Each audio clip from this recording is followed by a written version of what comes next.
ધોરણ 10 સ્ટાન્ડર્ડ ગણિત માર્ચ 2026નું આજનું પેપર. એની અંદર દાખલા નંબર 17મો ઘણા વિદ્યાર્થીઓને તકલીફવાળું પડ્યો, તો એને આપણે સોલ્યુશન દેખીશું. જો નળાકારની ત્રિજ્યામાં 10% અને ઊંચાઈમાં 20%નો વધારો થાય તો તેના ઘનફળમાં કેટલા ટકાનો વધારો થાય.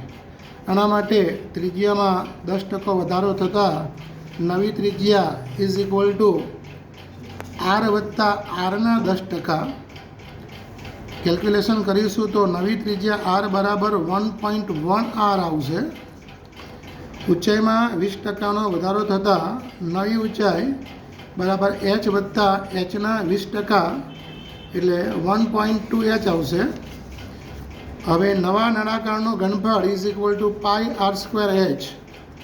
કેપિટલ આરની જગ્યાએ 1.1 આર આપણે આગળ ગણતરી કરી અને કેપિટલ એચની જગ્યાએ 1.2 એચ આપણે આગળ ગણતરી કરી. તે કિંમતો મૂકીશું, સાદુરૂપ આપીશું તો નવા નળાકારનો ઘનફળ 1.452 પાઈ આર સ્ક્વેર એચ આવશે. હવે ઘનફળમાં થતો વધારો તો નવા નળાકારનો ઘનફળ માઇનસ મૂળ નળાકારનો ઘનફળ પાઈ આર સ્ક્વેર એચ કોમન કાઢીશું તો 0.452 પાઈ આર સ્ક્વેર એચ આવશે. અને હવે નળાકારના ઘનફળમાં થતો વધારો ટકામાં શોધવા માટે આ કેલ્ક્યુલેશન પ્રમાણે 100 વડે ગુણી પાઈ આર સ્ક્વેર એચ વડે ભાગવા પડે તો 45.2% આવશે.